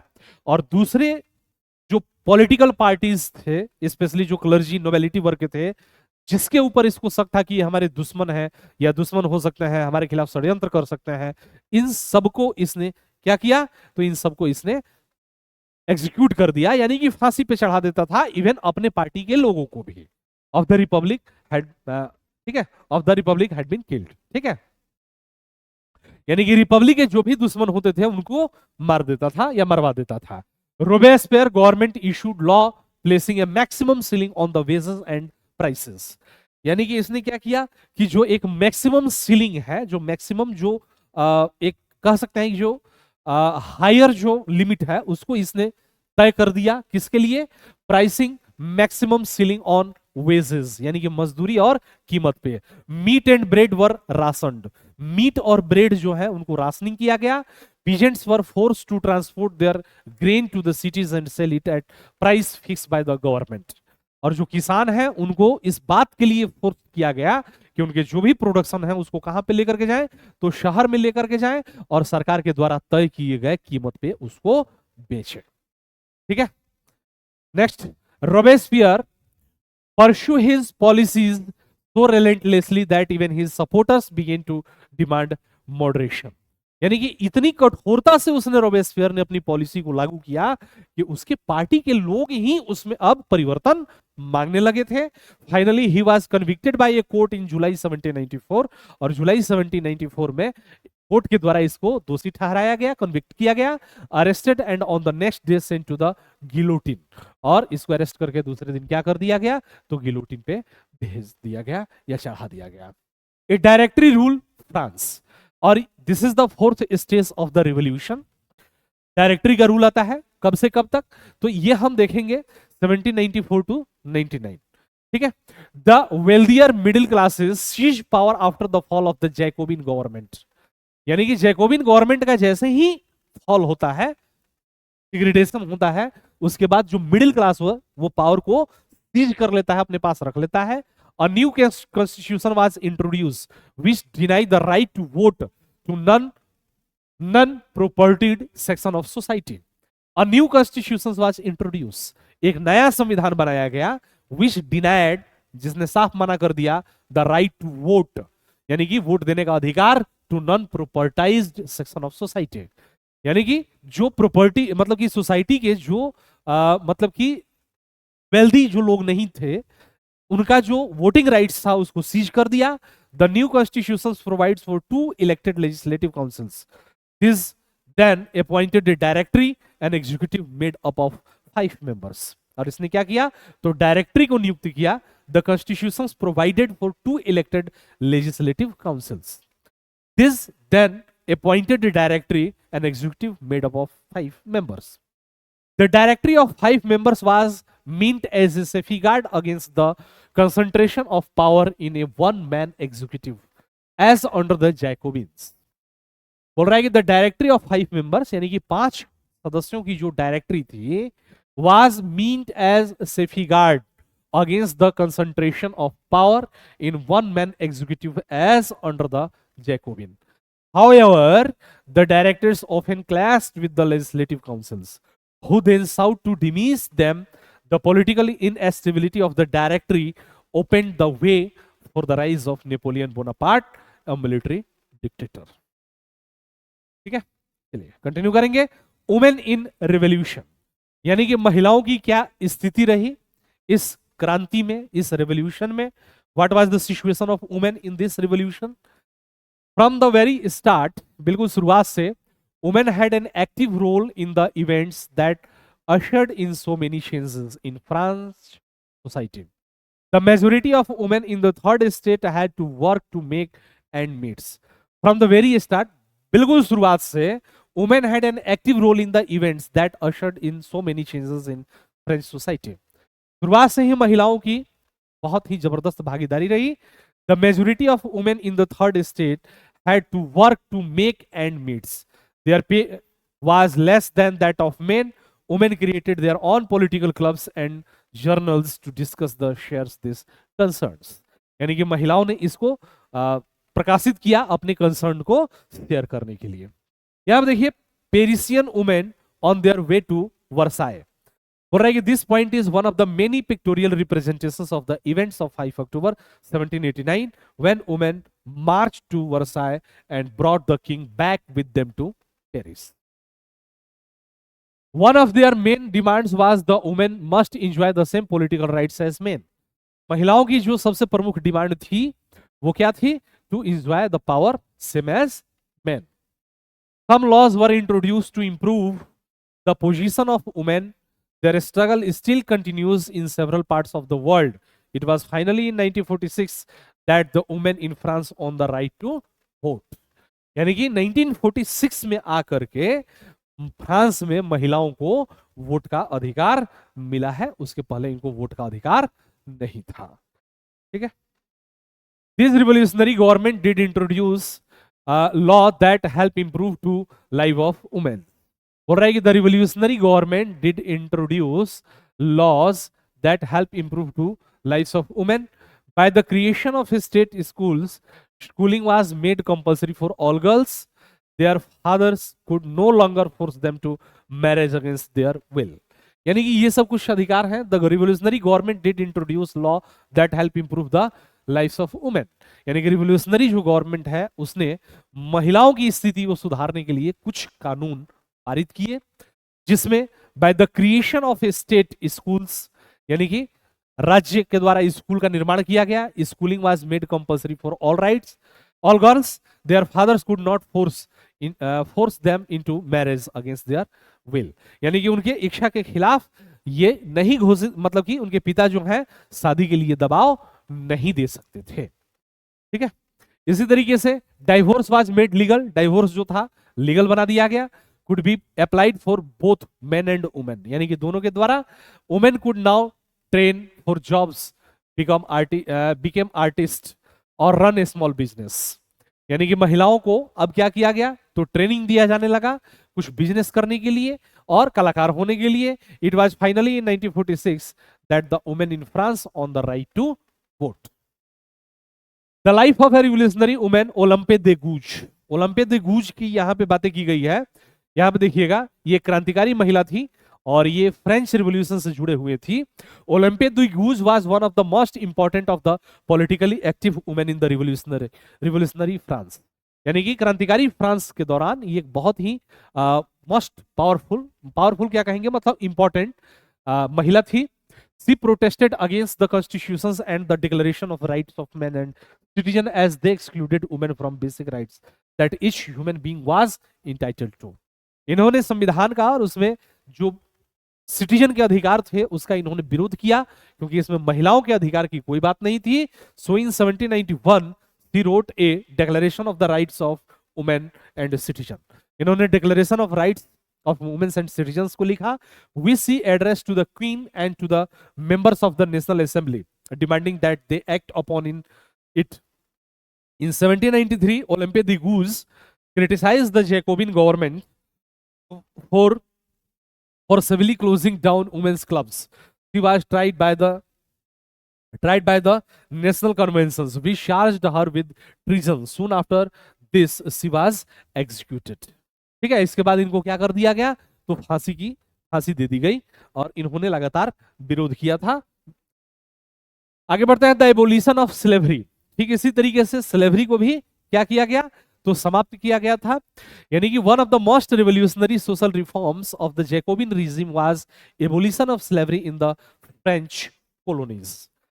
बोल रहा है कि one of the most revolutionary social reforms of the Jacobian का जो सबसे महत्वपूर्ण सोशल रिफॉर्म, जो सामाजिक सुधार का काम था, evolution of the French colonies. ठीक है. Slavery, evolution of the slavery in French colonies, the unwillingness of Europeans to go and work in the colonies of the Caribbean that were important suppliers of the commodities such as tobacco, indigo, sugar and coffee created. ठीक है, on the plantation. यानी कि जो इनके plantation में होता था, इसके लिए जबरदस्ती जो इनको भेजा जाता था काम करने के लिए, जो स्लेवरी था, इसको एबोलिश किया गया था. ठीक है. The emancipation of slaves. This print of 1794 describes the emancipation of slaves. The tricolor banner on top carries the slogans the right of man. ये बैनर पे लिखा है the right of man. The inscriptions below leads the freedom of the unfree. A French woman prepares to civilize African and American Indian slaves by giving them European clothes to wear. Next, this was the reason for the slave trade that began in the 17th century. यही वो कारण था Caribbean देश से जो चीजें प्राप्त होती थी, जो वस्तुएं प्राप्त होती थी जिसमें टबैको वगैरह है, इसके लिए स्लेव जो है, स्लेव ट्रेड, ये हमें दिखाई देता है शुरू होते हुए। French merchant sails from their ports to the African coast where they brought slaves from local शिफ्टन्स।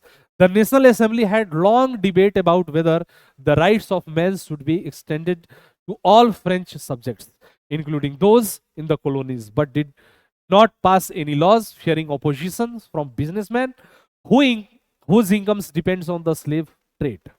ठीक है, तो स्लेव को किया गया, लेकिन फिर भी इसके बावजूद भी इसमें सबके अपने अपने इंटरेस्ट बने हुए थे। Jacobin regime in 1794 abolished slavery in the French colonies.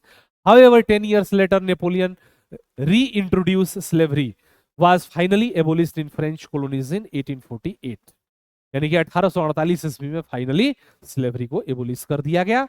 लेकिन जैकोबिन ने जो मतलब कि समाप्त किया था, उसको फिर से 10 वर्ष बाद नेपोलियन के द्वारा लागू कर दिया गया। कंक्लूजन है last, in 1804 Napoleon Bonaparte crowned himself emperor of France, यानी कि 1804 ईस्वी में नेपोलियन बोनापार्ट फ्रांस का सम्राट बन जाता है। He set out to conquer neighbouring European countries, disposing dispossessing dynasties and creating kingdoms. Napoleon saw his role as the modernizer of Europe. He introduced many laws such as the protection of private property and the uniform system of weights and measures provided by the decimal system. यानी कि इसने एक बड़े पैमाने पर हर क्षेत्र में सुधार किया। ठीक है, ये नेपोलियन है, Napoleon crossing the Alps, painting by David. But soon the Napoleon armies came to be viewed everywhere as an invading forces. ये शुरुआत में ये बोलता था नेपोलियन कि ये क्रांति को फैला रहा है हर क्षेत्र में, लेकिन जल्द ही सबको पता लग गया कि ये क्या है, ये invading forces. He was finally defeated at Waterloo in 1815. Waterloo के युद्ध में 1815 में ये हार गया। Many of these measures that carried the revolutionary ideas of liberty and modern laws to other parts of the Europe had an impact on the people long after Napoleon left. ये कुछ timelines है 1774 में, बस इसको देख लेना है। Louis 16 became king of the France, faces empathy treasury, increasing debt and growing discontent within the society of the old regime. In 1789, convocation of state generals, third state forms National Assembly. The Bastille is the storm, peasant revolts in the countryside. ठीक है। In 1791, a constitution is framed to limit the power of the king या monarch and to guarantee basic rights to all human beings. 1792-93, France becomes a republic. The king is beheaded. Overthrow of the Jacobin Republic rule of directory over France. In 1804, Napoleon becomes emperor of the France and annexes large part of Europe. In 1815, Napoleon defeated at Waterloo. 1848, abolition of slavery in French colonies. 1946, rights to vote to women. Legacy, यहाँ पे आप देख सकते हैं, democratic rights we enjoy today, whose origins could be traced to the French Revolution. यानी कि आज जो हम डेमोक्रेटिक राइट्स को इंजॉय करते हैं, ठीक है, या जो लोकतांत्रिक अधिकार को हम देखते हैं, ये कहां पे ट्रेस किया जा सकता है? फ्रेंच रेवोल्यूशन में। We can trace the origin of the following democratic rights we enjoy today to the French revolution. ठीक है, right to equality before the law, freedom of speech and expressions, rights against exploitation, or right to justice. These all democratic rights had been taken from French Revolution. So this is the legacy of the French Revolution. The idea of liberty and democratic rights were the most important legacy of the French Revolution. This spread from France to the rest of Europe during the 19th century when feudal systems were abolished. Colonialized peoples networked the idea of freedom from bondage into their movements to create a sovereign nation state. Tipu Sultan and Rajaram Mohan Rai, two examples of the individuals who responded the ideas coming from revolutionary France. ठीक है, यानी कि राजा राम मोहन राय और टीपू सुल्तान जो थे, ये लोग क्या थे, तो जो वहां की फ्रांस की जो क्रांति थी, उसकी जो आइडियोलॉजी थी, उससे ये लोग प्रभावित थे। जैसे Tipu Sultan was the member of the Jacobin club. Okay, now question, एक ये क्वेश्चन है एक्टिविटी का, why the artist portrait the nobleman as the spider. Nobleman को स्पाइडर की तरह क्यों दिखाया है, and the peasant as the fly.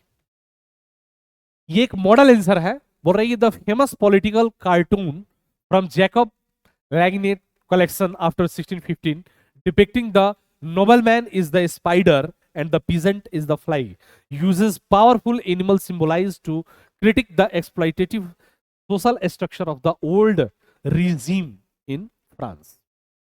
The artist's choice to portray the nobleman as a spider and the peasant as a fly represents the masterful use of symbolic imaginary to the exposed social injustice. This metaphor effectively communicated the exploitative nature of the feudal relationships, where privileged nobles trapped hardworking peasants in web of taxations and obligations, living parasitically of the labor.